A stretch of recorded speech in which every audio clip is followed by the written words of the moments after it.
Hello, everyone. Welcome to 2024 IPPA Online Piano Pedagogy Series. My name is Dr. Emma Shi, the Director of the IPPA Canada Division. It's my honor to host the whole season. There has 6 wonderful lectures of this year. Today's lecture is our closing one of this whole season. We are thrilled to invite one of the most celebrated American piano pedagogy, Professor Ingrid Clarfield, to present a lecture on the topic, Top 10 Tips to Enjoy Practicing and Make It Creative, Efficient, and Fun. Let's welcome Professor Clarfield. Thank you. With Zoom, I just have to imagine thunderous applause coming through. Okay, I hear it, don't you? Anyway, thank you for the introduction. And for those of you that don't know me, and that's okay, because I'm all the way over here in Princeton, New Jersey. I've been teaching for over 50 years. I was a professor at Westminster Choir College for 41 years. I've written a whole bunch of books that you'll be hearing about. And I've had a wonderful teaching career. And most important, I am passionate about teaching, as I'm sure you are. I need to just share one personal bit with you, which was that in 2007, I had a stroke. Don't worry, everything is okay. I'm alive and well, but unfortunately, it left me unable to play with my left hand. And trust me, my dancing isn't very good because of my left leg.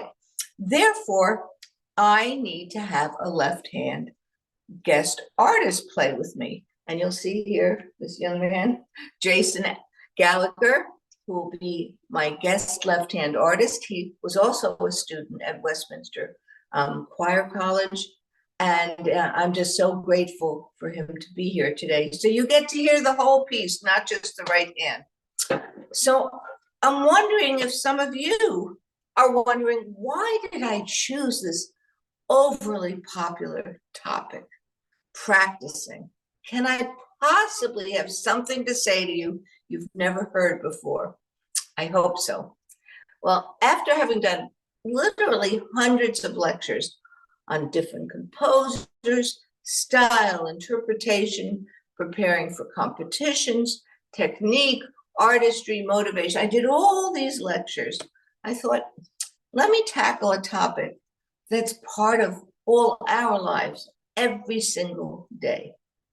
I thought it might be fun to try and summarize what I've learned and call it Top 10 Tips for Teaching Students How to Enjoy Practicing and Make It Creative, Efficient, and Fun.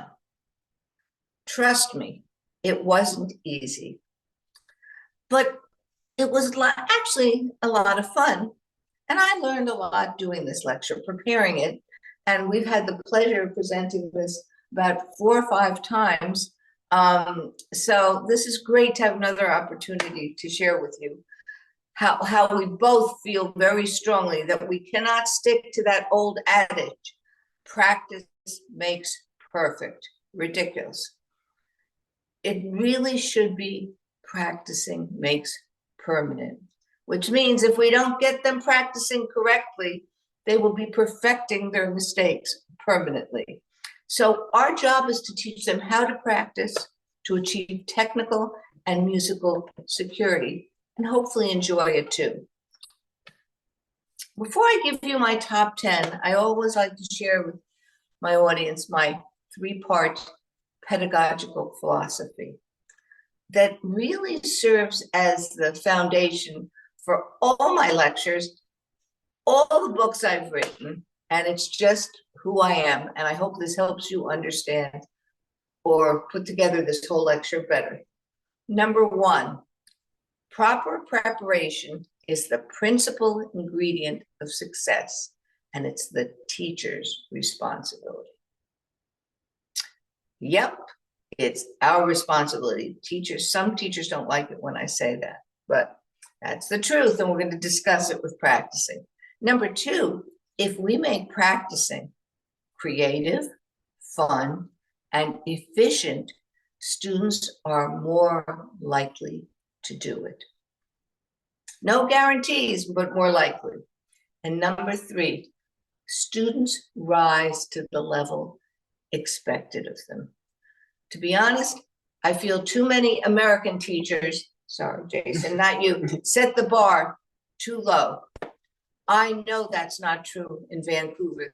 The bar is very high. I had the pleasure of being there about 25 years ago, and I did some lectures, and I heard some incredible students in the master classes. So I know you're setting the bar high, but this is just a reminder for all of us, set it higher for some students.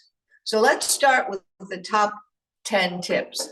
Number 1, which repeats my philosophy, proper practice begins with proper preparation.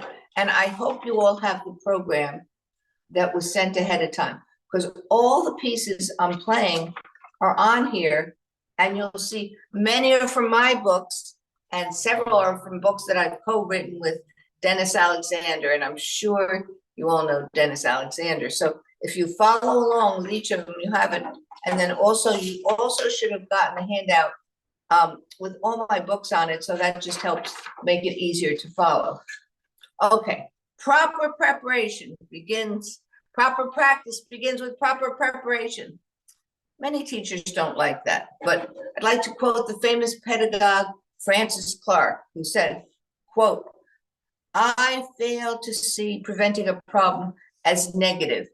Indeed, prevention to me seems to be one of the most positive forms of teaching." Many people remember a famous quote of hers where she said, "Lessons should not be, quote, a house of corrections." Our job as teachers is to do all we can to ensure a successful week of practice. So when students come back the next week, they're well prepared. So that's our job. So let's start with the most logical thing, the title. This is Pedagogy 101.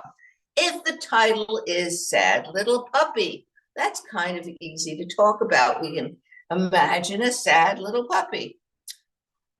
Gardens in the rain, we have to hear the raindrops falling. There's so many that have good titles, but I must admit I will never forget a lesson. I forgot to do this, and I assigned the beautiful Tchaikovsky Reverie. I'm sure you know.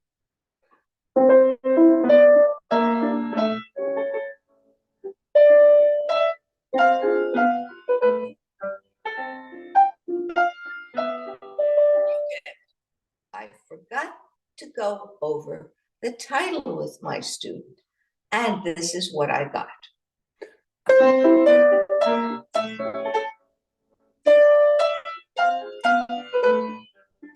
Said to the student, "Why are you playing it like that? What does reverie mean?" And said, "It's what they play in the army on the trumpet to wake you up." Yes, that student thought it was reveille. Bad teaching. That was me, by the way, a lot of years ago. But also, I remember I used to do a piano camp in Princeton in the summer for high school kids. I had a student who came in and played Un Sospiro. These were students coming from all over the country. And this kid ripped through it. It was phenomenal as far as speed, technique, but it was loud. And I said, "Why did you play it so loud?" And he said, "It's Liszt." Nobody bothered to tell him that Un Sospiro meant a sigh. So, title, obviously. How about analyzing the form, talking a little bit about the style? This is so crucial. I often divide pieces into little learning stations that we'll look at that later will become memory stations. So we'll look at that. But even if they learn it's a rondo, something like this third movement of Beethoven, and this is in book 3 of one of my series, just analyzing that form so they know when the A comes back. So here we go.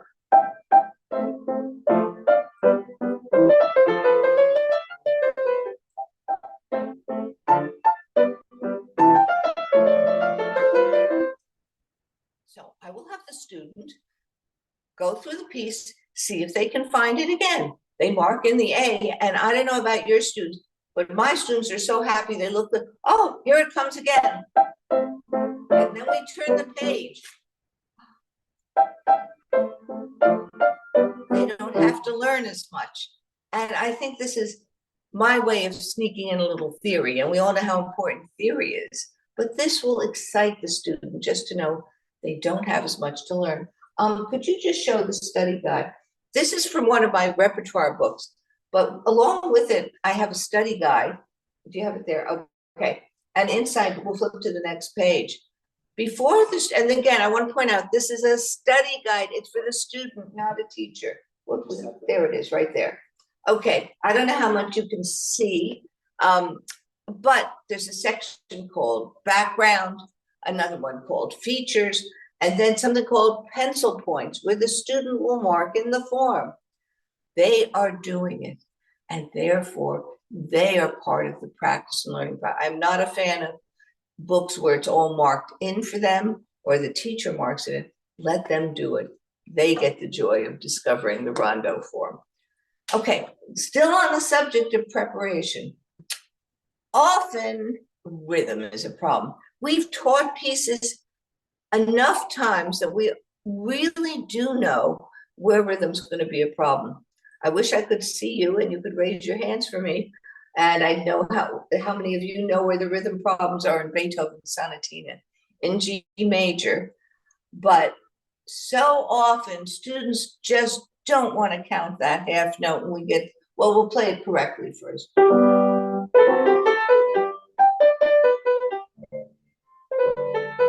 Etc. But we all know what happens.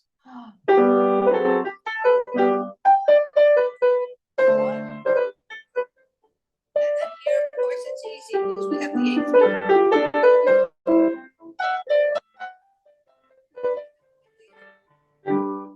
Never does anyone want to count that last measure. We'll start one back.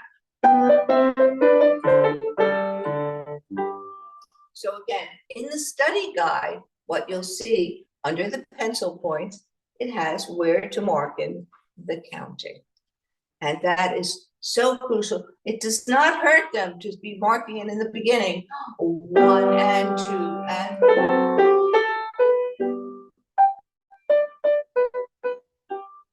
This is so important in all slow movements. I was teaching the second movement of the Waldstein yesterday. You can be sure we subdivided the beat.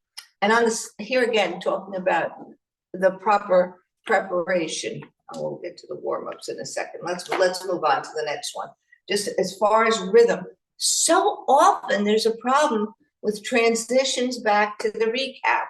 So we get something like this. Okay, getting the student, just doing the last measure, 1 and 2, 4 and 1. I'm sure this doesn't only happen in New Jersey. I wish I could see your hands or faces and tell me, does it happen in Vancouver too? So again, but even starting back, just, well, I don't have to do the sketch, but it's so common. All righty, well, let's, rests are a pet peeve of mine. Okay, let's go to Gollywogs. We have it right here. So one of the pencil points here is to mark in the counting in the rests. So when we get to here, 1 and 2 and 1 and 2 and 1. Okay, and there's so many rests in there. So why not mark them in way ahead of time before there's a problem? Okay, still talking about proper preparation. We know there are going to be some parts that are going to be hard for students to reach technically, octaves often, and it might be a piece they're dying to play, like the Moonlight Sonata, and then we have to suffer through things like this.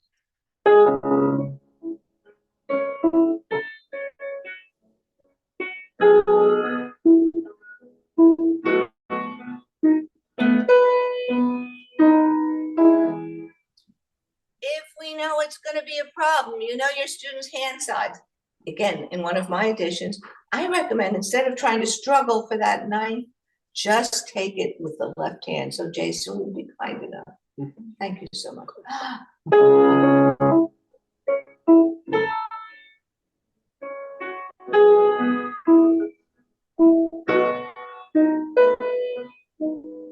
So did you see how lovely my top note was? Because I didn't have to worry about the bottom note. All right. So you're getting the idea. There's a lot of preparation that needs to happen before that student goes home, that we're looking ahead to see what can we figure out they might mess up along the way. Number 2, create warm-ups to prepare and reinforce the basic technique needed in the piece. Every piece is different. To warm up with 4-octave loud scales, I think, is not very practical. So if you're playing,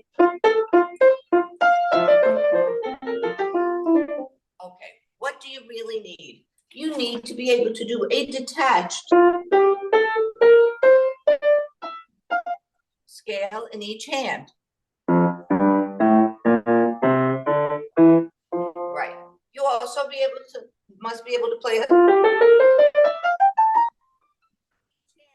most important, you got to be able to play a detached scale, 8th notes, and legato 16ths in the other hand. So again, if you look here, I don't know how large the font is here, but these are all preparatory exercises that are in the study guides. And by now you should be on the 2nd page of the program where it's telling you which book it's in. So that the student, instead of just practicing 4 octaves hands together, is doing, let's do legato 16th, you do the 8th.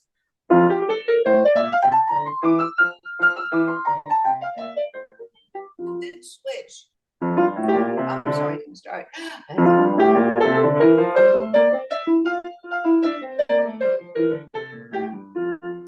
with most inventions that I assign, my students know how to do that now. And then what's cool is these same warm-ups become warm-ups that they use when they go in for auditions and competitions to try out the piano. When they say, may I warm up? They do that. They're getting ready to play the Bach invention number 8, which I'm sure you all teach.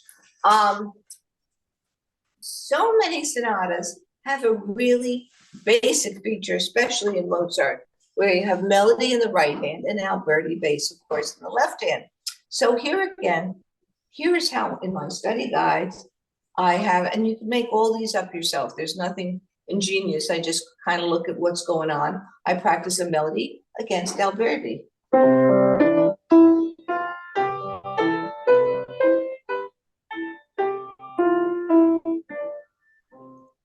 Notice the mezzo forte in the right hand and pianissimo in the left hand. I am sure it's not only in New Jersey where students play Alberti basses too loud. And so actually when I first started doing this kind of balanced dynamics, I remember the publisher saying, oh, teachers will get confused to see 2 dynamics. I said, no, teachers will be grateful. So I have found out that teachers seem to like this because they're tired of marking pianissimo into the music. All right, now another place of a warm-up. Most famous nocturne E flat, I'm sure you all teach.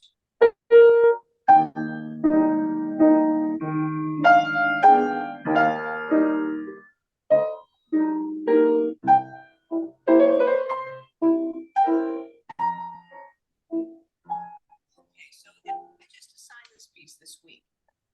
Students dying to play it. I said, you can't play it till you can do the warm-ups. That bass line is so crucial and too often ignored.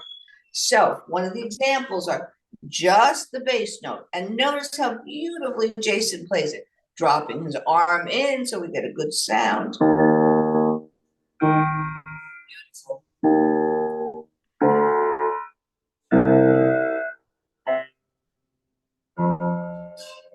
Etc. Now, this kid's dying, says, I want to play. I said, nope, not until you can do a scale just with your pinky. And he said, what? I said, no. Will you pedal for me? You have to drop into the pinky and get a beautiful sound. why? I said, because this piece is all about having a beautiful pinky.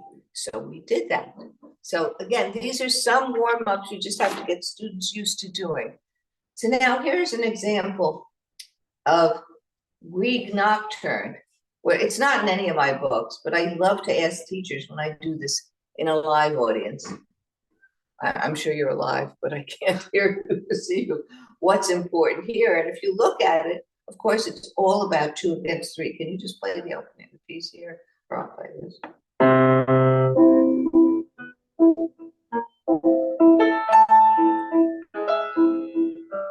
So what my students have to do is a C major scale against chords, 2 against 3.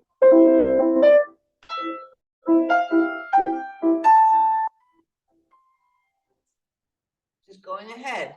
I wish we had a chance to have a follow-up get together and we could discuss fun ways to introduce pieces. Now, I taught this minute waltz a gazillion times in my life. And yes, we all had to warm up with it, get it scale. But all my students always had problems on integrating the trills. The second one, and there's a third one. So now I isolate the 3 different trills, and they have to be able to do that plus a D flat scale before they can start the piece. And again, notations. I use my books because I spent many years trying to figure this stuff out. And so a lot of it's right there for you. So they have to first be able to just do the 3 trills. It's trill number 1, then I'll call out, do trill number 2. Which is different because it doesn't have the E flat before. Trill number 3 is, and then we have to integrate it into the trill number 2. Trill number 3. Seems like a lot of extra work. Trust me, it's worth it. Okay.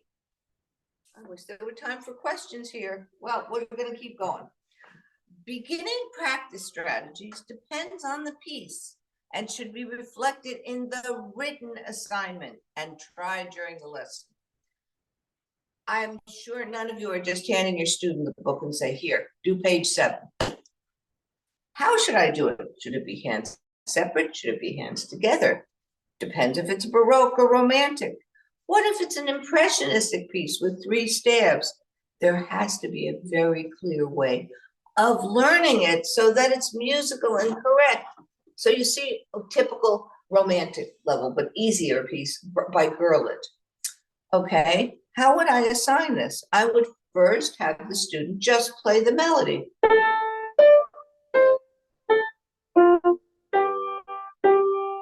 We'll just do 4 measures and then the left hand. So we do that. Then let's do it as a duet.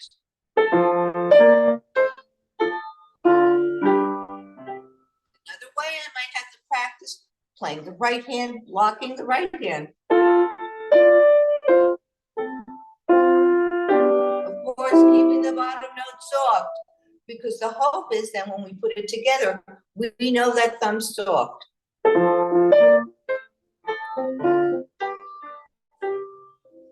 We didn't do these little practice steps for them to know melody, bass, but we would often get something like this. So again, people say, oh, it's so many extra steps. Is it worth it?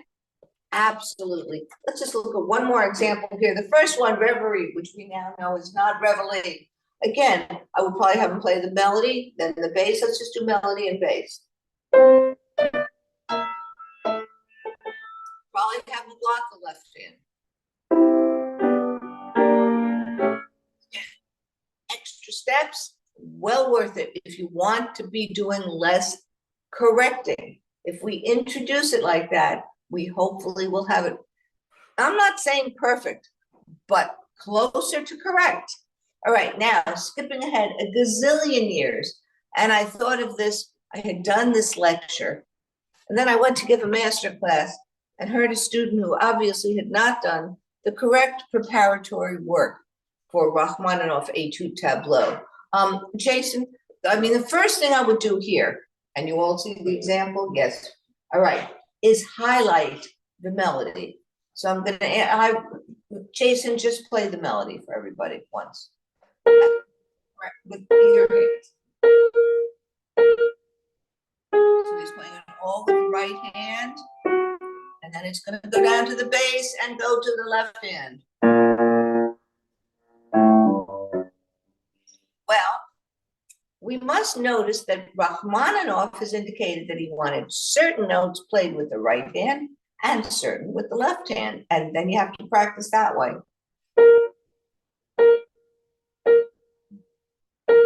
Left hand, and change the same way you did so beautifully the first time. Then to the bass.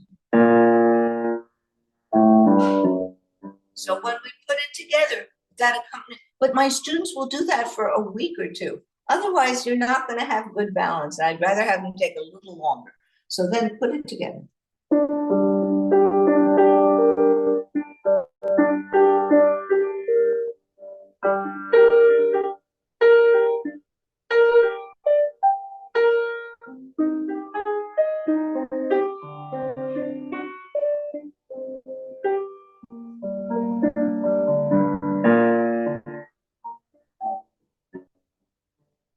Beautiful, thank you. And again, maybe you don't teach this piece. It's a gorgeous piece and one of the few I find accessible for younger students with small hands. You know, they all want to play big Rachmaninoff. This one is accessible. Let's skip ahead to Bach. Talk about preparation that is so necessary. And I'm sure this is basic Bach 101. You're teaching a fugue, find the subject, mark in the subject, play the subject. Okay, that we all seem to know how to introduce correctly and do that. And I really stay with that kind of stuff, practicing for a couple of weeks if necessary. And then I think the next thing I know I did as a student was have to color code it. So here we look at a version where each voice is color coded. So we have the soprano in one color, alto in another, and then students have to practice by the voices. But an important first step, or the most important as part of that, is making a decision on articulation.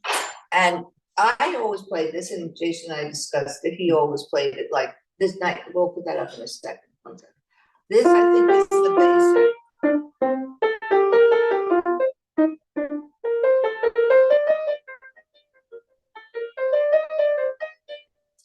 Most people articulate, but I'm not sure. So one of the things I wanted to show you was a terrific page from the Alfred Well-Tempered Clavier that was edited by the late Willard Palmer. It's a wonderful edition. And in the back of it, he includes all different ways of articulating this. I don't know, there are about 15 different performers. And it's fascinating. And students can look at this, and I let them choose. And I think the choice depends on how hard they want to work, because some are harder than others. Czerny's is pretty close to the other one, but he does staccato here. And a slur.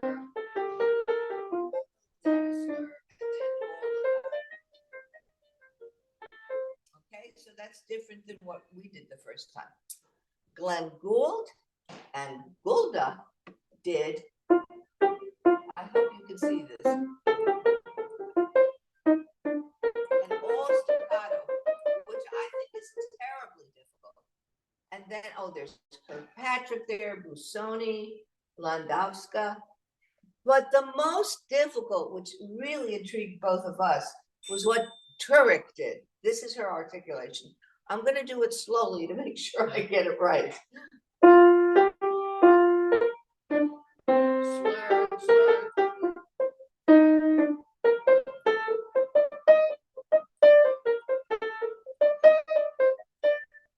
God, that's hard. So that's much harder. Okay, still talking about lots of work we need to do before they are things we need to think about while we assign the pieces. So I'd like to show you my newest book, I think you have it there. Oh, yes. Piano etudes for developing musicality, where it's each, and it's with Tom Giroux, and each unit is to serve a particular technical purpose. It might be something on voicing, scales, ornaments, repeated notes, so that there's just a very clear issue what it's for. And on the top of the page is a bullet to remind the student what the purpose is. So for the one we're going to show you, it says, I'll just read the first one. Listen for a smooth weight transfer between the hands as the melody switches from left hand to the right hand, because often when the melody switches, don't we get this? That automatic bump on the thumb, and what we want is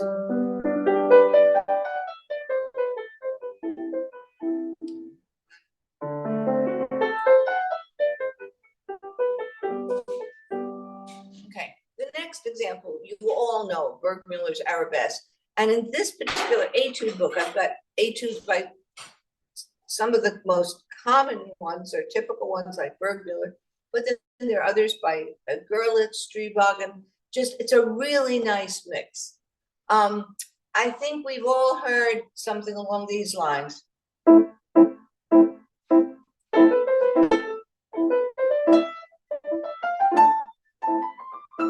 to torture you like that.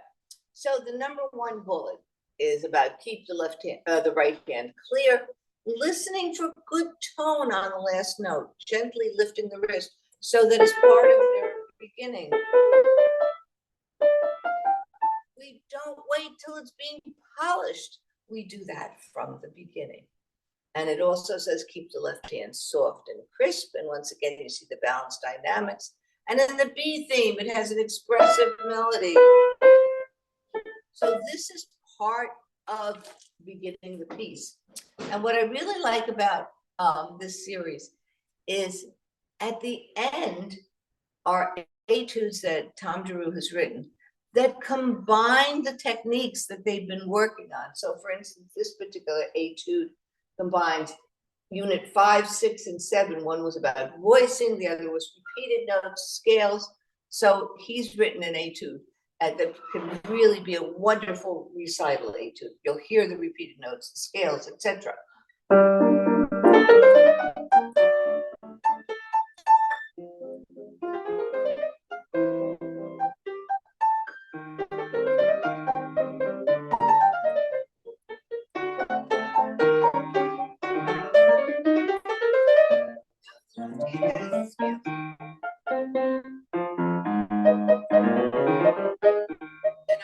Soft repeated notes. So you can see it's just a wonderful way to incorporate different techniques. I have a colleague in Princeton, a wonderful teacher who's also very, very into composition. And she says all her students have this series and they have to write their own compositions, figuring out how to combine different techniques. So I think that's a great way. And I love it when teachers tell me how they use my books differently than I had thought of. Okay, number 4, we are moving not quick enough, but practicing problem spots must be efficient, creative, and fun. I mentioned that before. We've got to figure out when there's a problem, where's the problem, why is it a problem, and figure it out and figure out how to practice it. I think we all mark brackets and say, fix it, or something like that. Well, how and why is it a problem? So when people get to the end of the minute, well, so we ready? We are not ready. Okay, here we go. Now we get something like that. Well, once again. And they can't figure out how to end it. It's always, they're fine starting off the scale. I once saw a friend of mine suffer through this in a master class because the kid kept butchering up the ending. So again, in my books, I have different techniques. This one, I'm sure you all do something like this. I just happen to call this groups backwards. So the first thing I do is bracket off the ending and practice just that. Get that down. We'll do that over and over. Then we'll go back one group. So each note. I mean, this is an entire lecture. I've done 2-hour lectures on these techniques. You're getting to do it in 7 seconds. Anyway, sorry.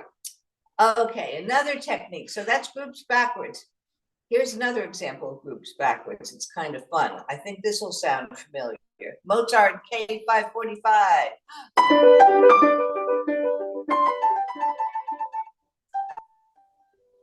Have you ever heard the end of that trill? Very rarely. So again, when my students learn this piece, it's part of the learning and the creative practice techniques. They have to be able to play the trill from the end. So we just practice. Again. Now start on beat 3. 3 and back to 2. 2. You get the idea. So that we really learn how to do the end of the trill. I have one little kid now, and he says, "Did you hear how pretty my end was?" I love this kid because this is what we had to do before he could start the piece. Okay, so that's one of the problems at the end. Sometimes the problem's in the middle.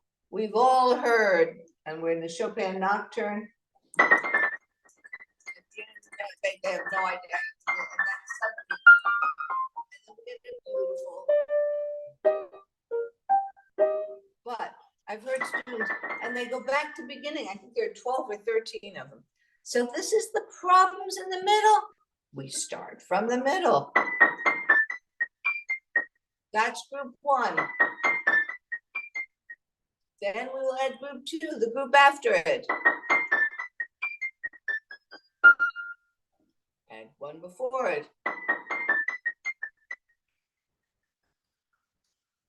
I hope this is obvious since I don't see you and I don't know, but it's all marked in the books how to do this. But the idea is figure out where the problem is and then go from there. And again, we looked at the Chopin Nocturne before, which I just want to see again. I often have my students learn the left hand with 2 hands. You saw Jason before do just the bass notes. I did just the melody. Okay, so can you play just the left hand with 2 hands so that we hear a 2-voice texture, a little less on the chords?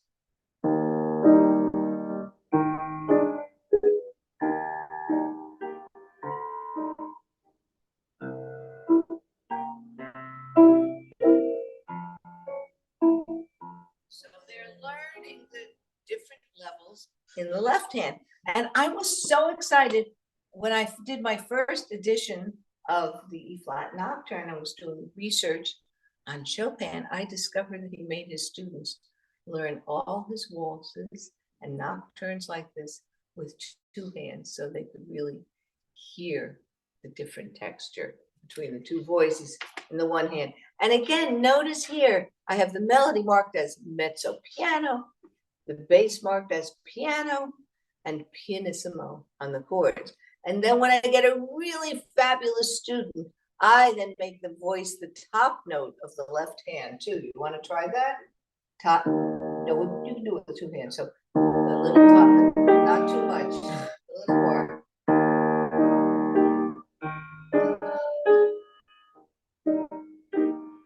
That's a whole different ballgame. Don't try this out with your student who walks in this afternoon. I strongly recommend. Okay, I'm going to skip this one. I want to go to, these are all words like add a group, groups backwards, all this stuff. 2 for 1 are words I made up, names I made up. A common technique that's been around for 100 years is rhythm patterns. And I remember my teacher making me practice. I got something wrong, I had to do every single rhythm pattern. Well, that's not a great idea because it depends on what the problem is. So for instance, I just took an example here from a Mozart sonata that I think some of you might know.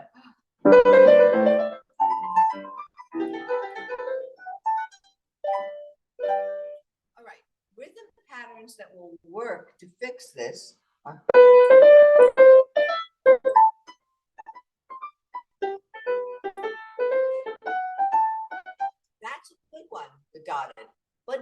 reverse.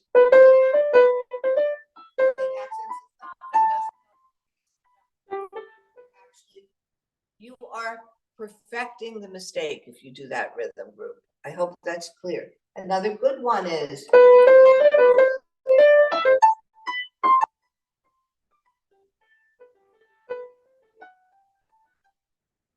not a good one. You get the idea. Practice makes permanent, so make sure you're doing it right. How are we doing on time? Not well at all. Okay. I'll go through this quickly.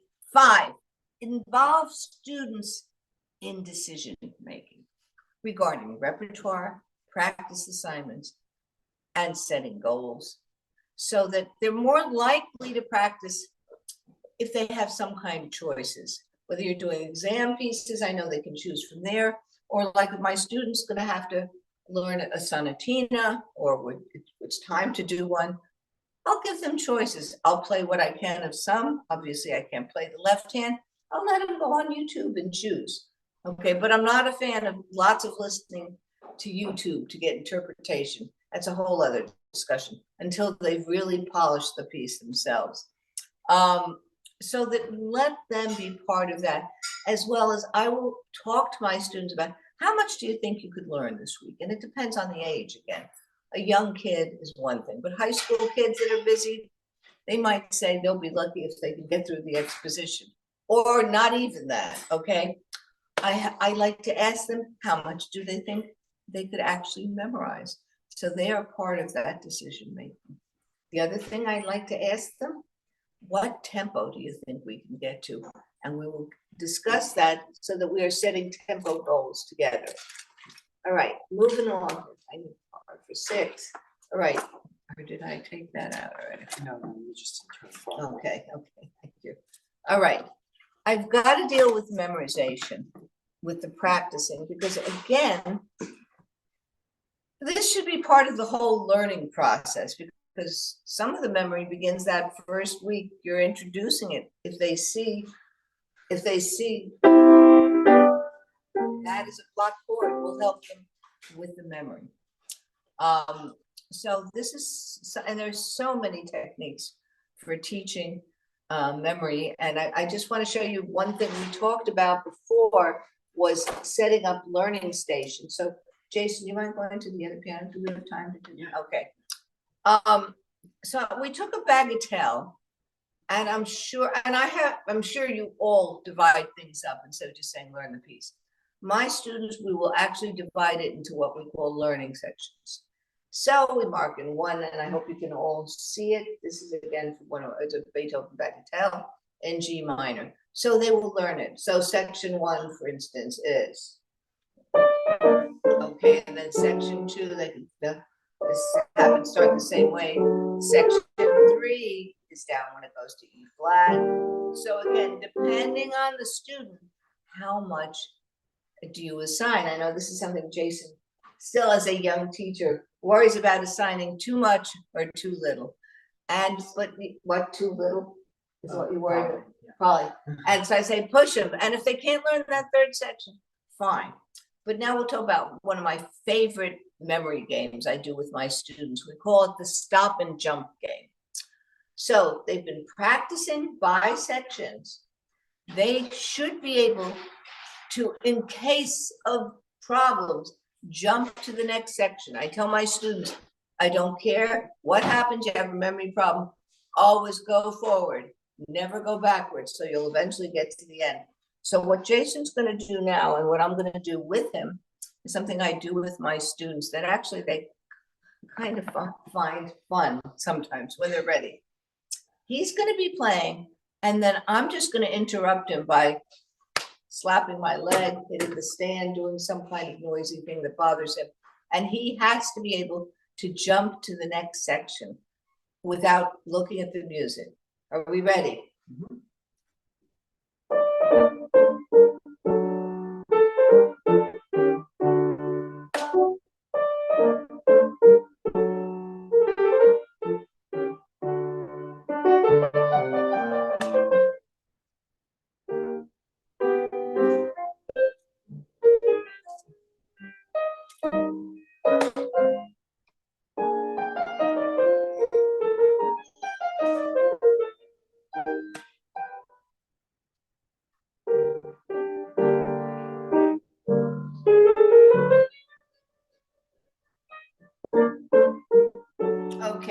get the idea.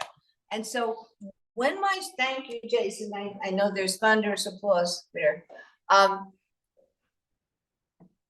So I know my students feel so much better and more confident if they know they can get to the end of the piece. Say it doesn't matter. I always kid them when it happens and they jump a few too many.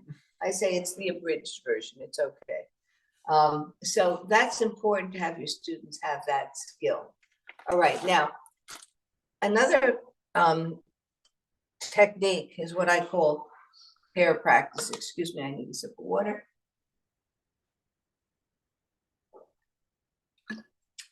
The hardest part in sonatas and sonatinas, usually the memory slips occur in the recap, because that A theme comes back. There's a neat little transition, and then we're in another key, so we can end in the tonic. We all know that.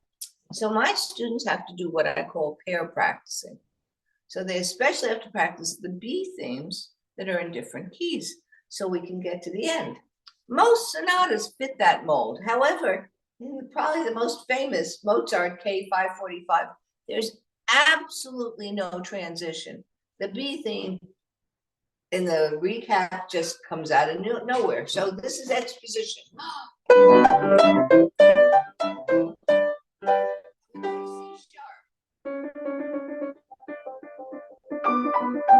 right hand comes in G major. Well, in the recap, the exact same thing happened.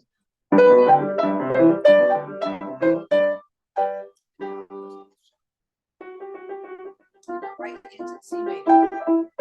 So literally, I have my student yell out C sharp. Right, well, we'll play it. C sharp. G major. And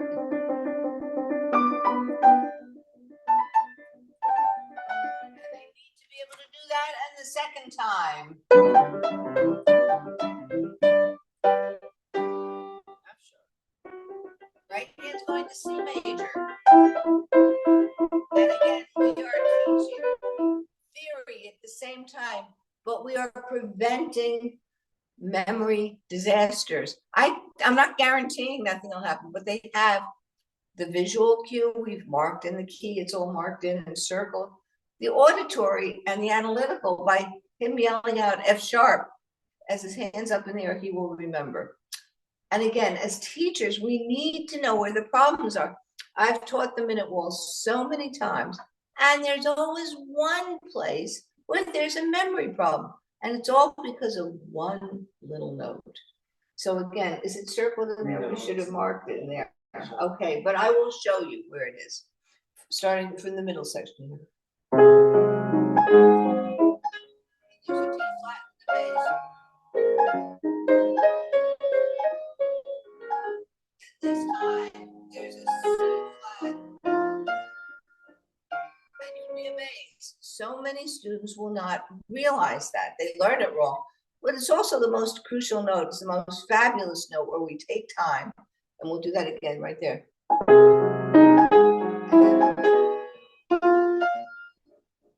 point is, we are also preventing a memory. Well, we're trying to anticipate a potential problem, because students do forget that it actually changes there, and then they don't get there, they're not going to head home. I want to show you one of my favorites, Brahms Rhapsody. Just play a little of the opening. Do you mind, Jason? Thank you. Okay. When it goes before the transition to the B theme, we're going to do it slowly.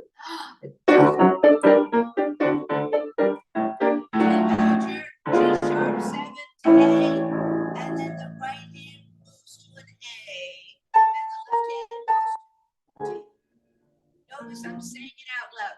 I will have my students say the notes out loud, so I'm not always talking. Well, I'm usually talking anyway. But the second time it happens, watch what happens. D7.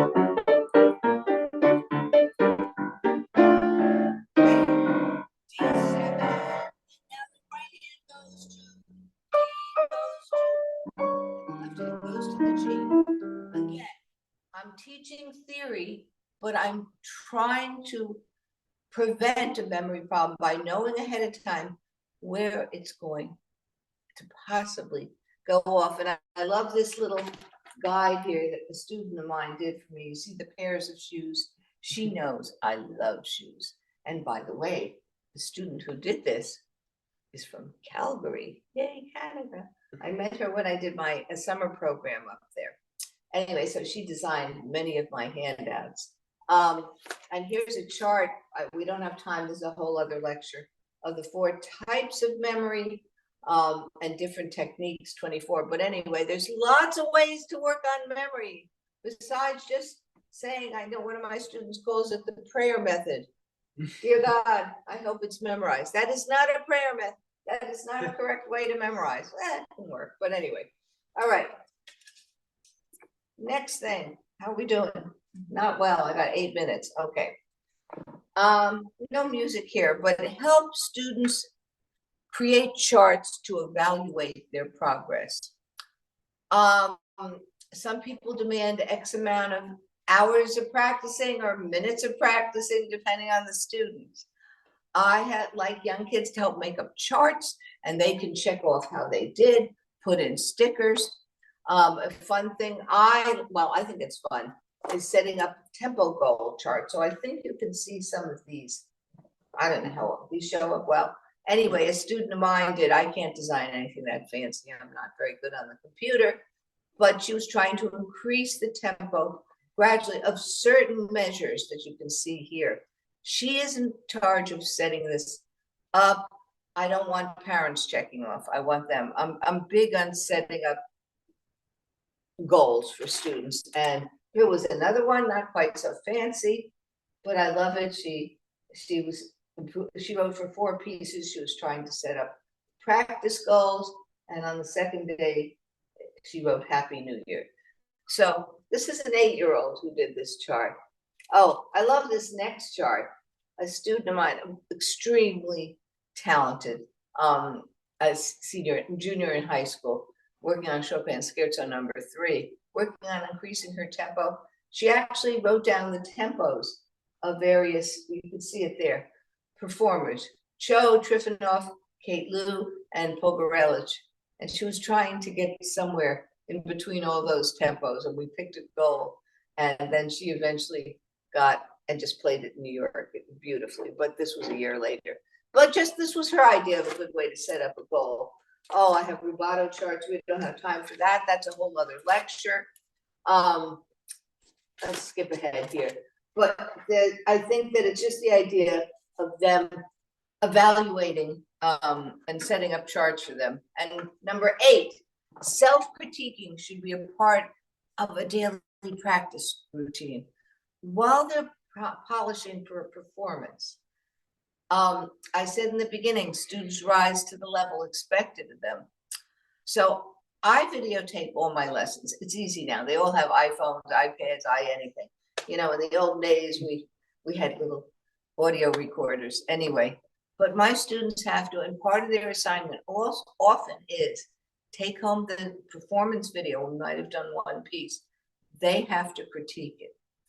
And it's so important for them to be able to see what they look like as well as hear what they look like. I have one student, she plays flawlessly, stiff as a board, and we're always working on looking more connected. So I gave her an assignment.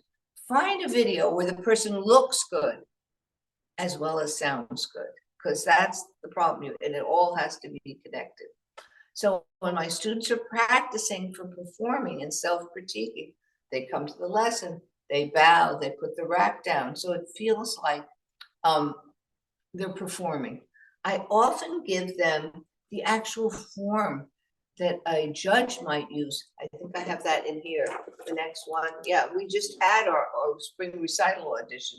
So they have to take that home and critique themselves like a judge would. And we discuss what's important in their pieces. And the most important thing I try and teach them, which I wish all judges learned, is always find the positive things first. So put a line down the middle. They've got to be able to judge and say to themselves, oh, my rhythm was good, my tone was good, my opening gesture was good. So this is discussed in the lesson. So before they actually go for a performance, a recital, a competition, they are critiquing themselves. And we often try and create what I call the fantasy critique. I say, oh, in my dreams, the judge will say, wonderful balance between your left hands, excellent rhythm, blah, blah, blah. So we do that, but they are part of it. And this is from a young age, okay? Good critique. And so again, that's a whole lecture for an hour, but we'll move on to number 9. Establish a 3-part practice guideline for efficient practice after the piece is polished. I don't know about your students, but some of mine just want to drop it, never practice it again. It's so important, especially with my teenagers. Keep up the repertoire so they know when we put it on the back burner, so to speak, and we're starting new repertoire, but we got to keep it ready. Like we just had our auditions, our recitals in June. Keep it ready. Number 1, go over problem areas using the creative practice techniques we discussed before. Number 2, practice with your music with the metronome, depending on the piece. And then one time critique, maybe just one time a week then. Critique what was good and what needs improvement and go over problems. So that's part of good practicing too. We're actually going to hit number 10, 30 seconds early. Well, we didn't have time for questions. Anyway, hopefully we will. Number 10, just I call this random things I say all the time about practicing. Even after you can play it hands together, go back and practice hands separately. Solidify the fingering, the gesture, the position of your hand. Even after you can play up to tempo, go back and practice under tempo. Even after you can play the piece from memory, you get it. Go back and practice with music. When feeling frustrated, stop practicing. So my hope is that I've reinforced some of the things that you've been doing for years, yourself or with your students, and hopefully I even gave you some new ideas on what to do. But I always warn teachers after a lecture, please don't try out everything on that first student who comes in today. Expect them to do the stop and jump game and groups backwards and all the other things. And I want to say a big thank you to Jason, and I'm imagining with thunderous applause here. I wish nobody wants to come on live, I guess. Well, I can't tell. Anyway, are there any questions I can answer? Yeah, all the participants welcome to just turn on your microphone to ask question to Professor Clarfield, or just type in the chat, so she will answer it.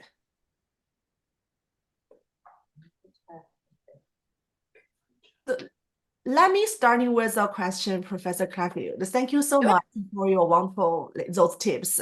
Those things sounds like sometimes it sounds like small, but it's very important, and somehow and we ignore, right? Yeah. So like when you mention those things, definitely fresh my memory and like just give me some strong confirmation of what I should teach in using those amazing tips. Thank you so much. I have a very I hope so. That is my hope. Whether you're doing your own new repertoire, advanced or elementary. Yesterday, I was teaching Opus 81A. There are 2 spots with double notes. Everybody has trouble with, no matter how many times. That is what the student can play. At 1/10 tempo, we made sure we had, that's all she played for me. 2 measures here, 2 measures there. And that's how I teach. And then, like I said, I have a young kid just working on the minute waltz. That's what we're doing. So what was your question there? Okay, my question is like how long you recommend to the little kids to practice every day? Well, I don't have a recommended time. I must admit, I have advanced, well, not advanced, but talented younger kids, like an 8-year-old who's playing more advanced repertoire. I think it really all depends on the kid. So I would not want to have a student who couldn't do half hour, 45 minutes a day. And all my students take hour lessons. To do this kind of teaching, I need it. I think the job of the teacher is to make it creative and fun and efficient, like I said, so the kid doesn't mind doing the practicing. If it's boring, they're not going to do it. I'm sorry. Hannon is wonderful. But if what they're when I was in graduate school in Eastman, I lived next door to a piano teacher. She required all her students to do 30 minutes a day of Hannon. And when they came to the lesson, they did 30 minutes a day. During the lesson, guess what? She didn't have many students. They kept quitting because they were bored. So you have to find what your students interested. Some might want to play by ear. Some might want to play jazz. So again, but to me, if a kid can't put 30 minutes in on the piano, that's minimum. But mine have to do a minimum of an hour, but I have most that do more. I see. I have a student who's like, I can see some talent from her hearing because she's only 4.5 years old, very little one. Her hearing is a fantastic. Whatever she heard, the sound, and like she can play on piano. But her reading, I think because her listening is such a strong, so she's not rely on reading notes. That's what I'm struggle with. What's your suggestion to teaching those kids? Don't play the pieces for them. Okay, and they can't hear them. And so then this will be, and to make it again fun. Okay, this is the part where you get to hear the pieces. Now comes the part, everything, if you can make it fun, you have a better chance. This is where I'm not going to let you hear what it sounds like. We're going to read it. So I think teachers that then go to strictly reading are going to make a mistake, or teachers that reinforce the ear, but part of the lesson must be. That's what I did. I read a note, sing with her together. But like the problem is her memory is such a strong. Once I sing the notes one time, she memorized. And since then, she's not reading again. So she just watching her hands play on piano. Enjoy the talent. Enjoy the talent. But force the reading. I mean, to a certain extent, I say force. I would do both. I would just encourage the kid with the great ear and find the repertoire. There are people like Dennis Alexander and Catherine who have written some incredible pieces that inspire their imagination. And to me, again, with a student, I would say something like, oh, I've got this wonderful piece about a sad little puppy or whatever. And oh, she would say, oh, I can't wait to hear it, and go, I'm not going to play it for you. You're going to play it for me. And then read it. Everything needs to be a game with young kids. And again, this is very, very important, making it fun, because I'm doing all this drilling and I have talented kids with parents that will sit with them. And I require that for young kids. I will not take a young kid if the parent is not there. These are great questions. Anybody else? I see other people. Don't be scared of me. I'm quite gentle. I see faces. Anyone has a question to Professor Clarfield? So this is really like a real chance we talk to her like face to face. Yeah. Like if you Can you hear me? Is that Ivy? Hi, Ivy. Yes, this is Ivy. Actually, this is my pedagogy class time, and talk to my students. They're great. That they are not going to listen to me, instead listen to you. So we actually project your lecture today. Oh, good. Hi, pedagogy students.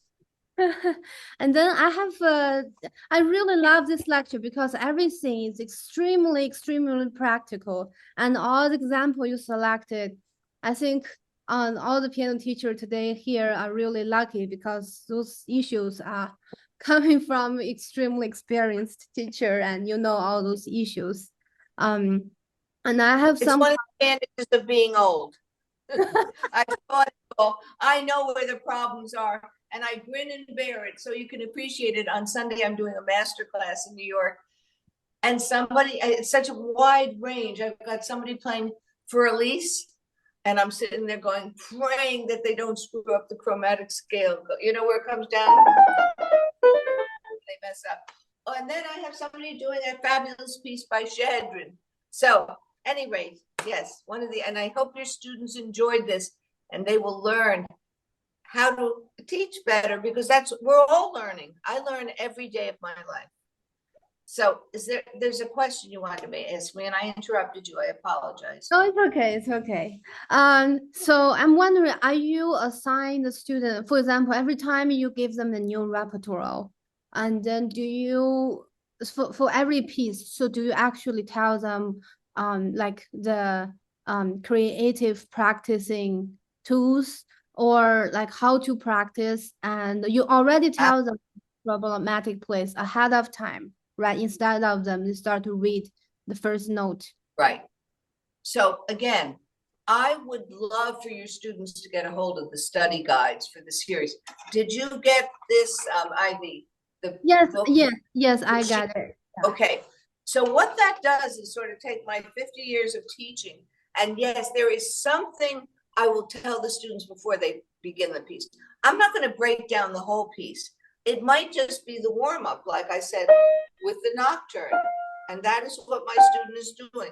Why should I suffer with that sound when I want to hear beautiful? Or even if it's a simple child, I think that's a little puppy or lonely puppy. So why should I suffer with it? So I'll just make up an exercise, something before they begin the piece. I am just opposed to, and when I audition kids and see new kids and I see their assignment book and the teacher writes new, blue book, page 7, red book, page 9. What does that mean? They need to know what the piece is about. Okay. I mean, you'll laugh. Yesterday I assigned La Campanella. And we created a way to begin that piece. It certainly was with the jumps. And I'm trying to think of which student is coming this afternoon that's doing easier repertoire. But the idea is my philosophy stays the same. You don't just say, here, have fun. And I'm looking forward again in this masterclass. I have a 6-year-old playing something by Gillock, like Drifting Clouds. Okay, it'll be fun to talk to a 6-year-old. What does that mean? So yeah, I don't think a student should go home without at least one thing about the piece. You're not going to put down everything that's going to potential wrong, but you know, and this is why some of the examples I chose, they are the examples that are always messed up. So we know that. And I encourage teachers to do that with their own repertoire. You know, look at your own repertoire and go, what's going to be the problem? Do any of your students have questions? It's past our class time, so some of them already left. When you finish, our class finish. But they do have questions. Ivy, you can email me. I love to connect with the pedagogy students. This is our future. This is why I go around doing these. Well, I'm not going around. Yes. I'm sitting. Exactly. But actually, it'll be fun. Do you know the Bastian series, Jane Bastian and Lisa Bastian? Yeah. Well, it's there, Lisa Bastian, where I'm going to New York and going to be doing a master class with her students Sunday. Oh, nice. That's fun. Anyway, so I mentioned that. All right. Anybody else? I'm looking at your names here. Any other questions? Well, I am available on email if you want to find me. And I really hope you enjoyed the examples and that you will enjoy understanding my philosophy, looking at these books. And my greatest hope is that you enjoyed this as much as I enjoyed doing it for you. And thank you for inviting me. I'd love to come in person. I love Vancouver. It's so beautiful. Thank you so much, Professor Clarfield and Jason, for your incredible cooperation together. I'm truly impressed. And a big thank you to all of participating for joining me on this journey over the past 2 months. I believe we've all gained a lot from these 6 fantastic lectures. And please keep an eye out for upcoming IPPA events. And just a reminder, the deadline for the Canada National Round is April 25th. So only 2 days left. Don't miss that. All right, so looking forward to seeing you all soon, and have a great day. Thank you. Bye for now. Okay, bye.